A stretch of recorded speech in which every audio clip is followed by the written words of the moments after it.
The Hallmark itch is back, and I'm here with 14 of their Valentine movies. With their Valentine ones, I've noticed that a lot of them don't specifically have Valentine's Day in them, so I sought out 14 that do. Here we go. Number 1, The Lost Valentine from 2011. I gave this one 4 out of 5 stars, and it was a tearjerker for me. Starring Betty White and Jennifer Love Pfefferman, we have a movie that fucked me up a lot. The older Hallmark movies are so much more moving than the new ones. This woman, Caroline, goes to the train station every Valentine's Day waiting for her husband to come home. He went off to war and has been missing for 63 years. Susan is doing a story on Caroline's situation. While doing the story, she develops feelings for Caroline's grandson. Susan digs deep and finds out what really happened to Caroline's husband and brings his body back home for her. And I burst like a baby seeing Betty White crying all over that coffin. His possessions were returned to her, including the Valentine she had given him the day that he left to keep her heart close to his. Now she has it back to keep his heart close to hers, and that just made me cry even more.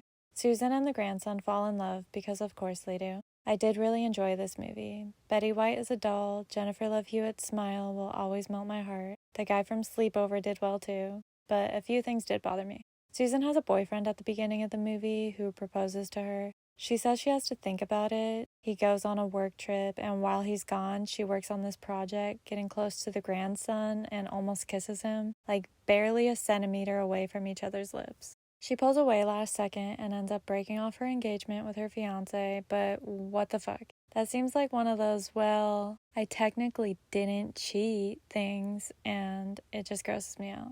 When she turns down the grandson at first because she's seeing someone else, he says that makes him like her even more. But why? That's still emotionally cheating. She's gonna do that to you. Then he tells his family that she has a boyfriend, and his grandma is like, go for it anyway. Maybe her boyfriend isn't the one. Excuse me, Caroline. That woman has a boyfriend. Don't encourage your grandson to go break up a relationship. Then it comes to Caroline hearing the story of her lost Valentine. He and his friend were injured. The people told him that his friend is for sure going to die and they only have room to take one of them. And he insists that the practically dead one goes instead of him when he has a wife and a child back home. That makes me so angry. It'd be one thing if the other guy was gonna live, but they said he wouldn't, and you have a family. Like, just go home to your family. They're telling you he's gonna die anyway. Also, there was plenty of room for both of them on that wagon. Don't give me that Titanic door bullshit. You can both fit on that. It just bothered me. He ends up dying soon after while saving a child, and I'm just like, cool. Now your wife is a widow and your child has no dad. I get saving the child, but he shouldn't have been there in the first place. He should have gone back when he had the chance. Number 2, All Things Valentine from 2016. I gave this one 1.5 out of 5. This movie is so frustrating. Avery writes an anonymous online column, and her boss tells her to write about all things Valentine. Avery explains that it's triggering for her, and her boss makes her do it anyway. She writes advice to a woman basically telling her to break up with her boyfriend, Brendan, because Valentine's Day is really important to her, and he doesn't want to do anything for it. Brendan starts picking fights with Avery's online persona anonymously. Avery's dog gets sick, so she takes him to the vet, who is Brendan. They meet and hit it off. They bond over being anti-Valentine's Day, but then they go on near-daily romantic dates and end with a date on Valentine's Day. So this guy just got dumped for not celebrating something, and then he meets a new girl and suddenly is all for that same thing. That's just so messed up to me. Soon they find out about each other's online personas and fight for like 2 seconds, but they end up together because of course they do. But hold up. Let's go back to his original girlfriend. She wrote into an advice column. The columnist told her to break up with her boyfriend because she's bored. Then she dates the boyfriend who gives her what the first girl broke up with him for.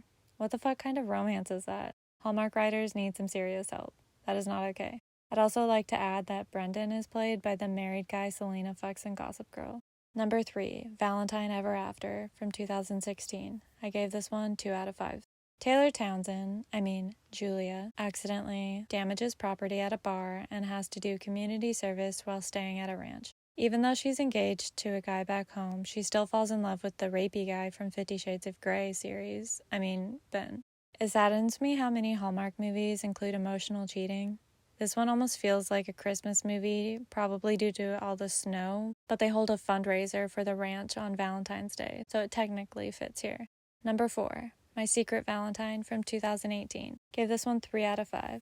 Chloe's dad owns a family winery, and Seth comes to town to try to buy it, which Chloe doesn't agree with. Ultimately, the two fall in love, and Seth rips up the contracts and suggests Chloe take over the winery instead. His job was writing on the deal, so I'm thinking Hallmark gave us a twist here and let the man throw away his life for once, so that's nice. Oh, and there was a wine tasting on Valentine's Day, so that's how it fits. Number 5, Very, Very Valentine from 2018. I gave 3.5 out of 5. Helen goes to a Valentine's masquerade ball to meet up with her best friend Henry, who's late, so she spends time with Charles instead. Her and Charles get really close, but she starts questioning her feelings for Henry. Charles is only in town to try to buy the botanical gardens to tear them down, but as a florist, Helen doesn't want that to happen and tries to stop it. Being on opposing sides, they realize it wouldn't work out between them, and she immediately calls Henry, who's about to get on a plane to move for a new job, and tells him she has feelings for him. He says he'll call her back when he lands, but later he surprises her with a fake flower delivery to where he's waiting for her, and the flowers are really hers. The card says, "Say yes," and then he proposes. She says yes, and then they share their first kiss ever, and are going to get married without having ever even dated each other before. I'm sure that'll work out great. This is another one where the guy throws away his career for the girl, so I'm happy the Valentine ones are shaking things up a bit from the Christmas ones. Number 6, Valentine in the Vineyard, from 2019. I gave 1.5 out of 5. I wanted to love this purely for the fact that it stars Rachel Leigh Cook, but I didn't. It starts with one couple getting engaged. They go to dinner with their friends where they're going to announce their engagement, but their friends announce theirs first. And they sidebar real quick and decide not to tell anyone for a month to let them have their spotlight. I understand maybe waiting until the next day and letting them have their night, but a whole month? It causes unnecessary conflict during the whole movie because their maid of honor and best man don't really get to enjoy their own wedding planning. While dress shopping, the dress the secret bride wants to get gets snagged up by the out bride because she has no idea that she was actually looking for herself. That ends up working out though because the dress was ugly and the secret bride's dress ends up being beautiful. Then during cake testing, the out one asks the secret one which flavor, and she's like, because obviously she doesn't want her choice to be taken. The guys are out ring shopping, and the secret one can't even fully enjoy looking for his wife's ring because he's supposed to be there for his friend. It's just overly complicated for no reason. There's a side plot line that just tops my annoyance for the movie, where they're trying to act like the main couple, who is the secret one, is completely incompatible. They take tests and workshops and everything seems like they're going to break up. They accidentally spoil their secret, and once the out couple finds out, they're like, "Oh my god, let's do a double wedding," which is actually a great cost-efficient option. But the night before, the secret couple backs out, and then the morning of, they decide to just do it. I understand having one will they won't they moment, but it's like a dozen times throughout the whole movie. It wasn't necessarily a bad movie, but I just got so annoyed with it. Also, the wedding is on Valentine's Day, so that's how it fits in. Number 7, A Valentine's Match from 2020. Gave this one 2.5 out of 5. Major Christmas movie plotline here. Natalie goes to her hometown for Valentine's Day, which is weird because she has a boyfriend. While she's there, she helps work on a festival with her ex. Her current boyfriend shows up and takes her back home, where she breaks up with him and goes and hops on a plane back to her ex, who has just landed at the airport that she's at, and they reconcile and fall in love again because of course they do. I would like this so much more if she didn't already have a boyfriend. I'm seriously concerned at how many of these involve emotional cheating. Just stop it. Also, why is it that in movies, the hardware store employees always leave the counter and go walk around and shop with you? Number 8, Smooch from 2011. Gave this one 3.5 out of 5. This kind of royal guy is supposed to get married, but he doesn't want to and wanders off to get drunk. A little girl rescues a frog from school, worries she might have hurt it, and gives it a kiss. She gets distracted for a second, and the frog hops away from her. When she goes to look for the frog, she finds the man who is now very hungover. She thinks her kiss turned the frog into this man, like in the book that she reads. She brings this grown man home with her, and somehow he ends up being her nanny and falls in love with her mom. The storyline is a bit out there, but I did enjoy it. The Valentine connection is actually really sad, and some bullies at school rip up the little girl's Valentine, but it stars a tiny little Shipka. Number 9, Signed, Sealed, Delivered, From the Heart, from 2016. I gave this one 2.5 out of 5. There are multiple movies that seem to be in this series, but I'm not sure if they're related because I haven't seen any of them yet. The synopsis of this on Letterboxd makes it sound way more dramatic than it was. It felt pretty lighthearted to me considering its premise. There's a team that works at a lost letter office. I forget what they referred to it as, but it's basically a full office for mail that gets lost to try to get it where it needs to go. Is this a real thing? That sounds like such an interesting job, and I hope it is a real thing because lost mail is sad. They come across a letter written by a teenager admitting he accidentally killed a homeless man with his car. They end up finding him and the woman he had wrote the letter to. The employees have their own romantic issues. One couple is very awkward and keep clashing because they're so awkward, and another couple has too much pride to admit to liking each other, so they both pretend to have Valentine plans when they actually spend it alone. So much was happening that it was a little confusing. Plus, there was another letter from 1835, and I'm guessing that's what ties it into the full series, but I'm not entirely sure. But it wasn't very relevant to the story. Number 10, Love at First Glance from 2017. I gave 2 out of 5. The girl gets dumped by a guy who says she's boring. Then she meets a guy adorably on a train with whipped cream on their faces. He leaves his phone and she grabs it. The phone gets a text and it's the guy on his international phone because he's traveling to Paris that day. She snoops his pictures and sees that he's adventurous, and since she writes pieces on interesting people, she asks if she can write a piece on him. He says yes and gives her free rein to the contacts in his phone. She meets up with a lot of people in his life and adopts a dog, goes skydiving, and has her own adventures. The people share stories of the guy from the train with her. The whole concept is so weird to me, like, "Hi, I found your friend's phone. Can you tell me all about him and take me to do fun things?" She learns that while he was making a Valentine one year, his mom told him that they would put it on display every year until he fell in love, and then he'd give her the Valentine. While he's making it, she runs to the store to get milk and never comes back. She literally dies and doesn't return home. So that's where that cliche came from, obviously.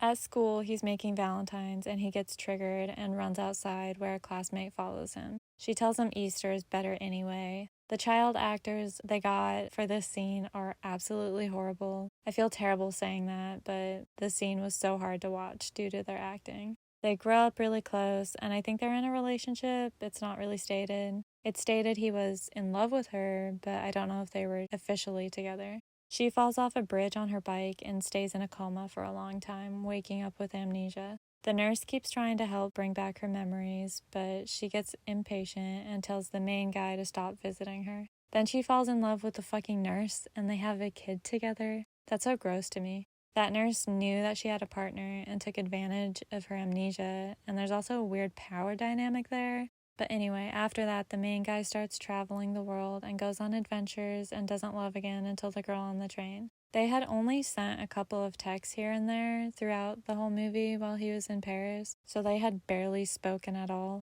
They meet up when he lands on Valentine's Day, and she says she's in love with him, and he gives her his mom's Valentine. You guys don't even know each other yet. Like, that's just so sad to me. Number 11, The Story of Us from 2019. I gave 3 out of 5. High school sweethearts break up after graduation because the guy goes off to college. 15 years later, he comes back to town to buy her bookstore and the whole street. They get close again and re-fall in love. I feel like there's 100 Hallmark movies with this plot, but it works. I was entertained. The vote for the project was on Valentine's Day, so that's how this one ties into the theme. Number 12, Matching Hearts from 2020. I gave 2 out of 5. I tried writing this right after finishing the movie, and I didn't know what to say because it's so bland. Basically, a matchmaker falls in love with a guy during the Valentine's Day season. That's all I can really tell you. Number 13, A Valentine's Date from 2011. I gave this one 1 out of 5. A couple goes to court for a custody battle after being separated for 6 years. They argue in court, and the judge tells them to work it out privately over the next 3 days and come back more organized on Valentine's Day. In spending time together, they re-fall in love. This one just feels unsettling to me. I'm not a fan of it. Number 14, Be My Valentine from 2013. I gave this one 1 out of 5. A firefighter falls in love with a florist who's working on the firefighter's Valentine's charity event, and they fall in love, because of course they do. And that's all of the Valentine movies I have for you. If anyone can find a full list of every Hallmark movie ever made with them organized by holiday, please share it with me. I will be eternally grateful.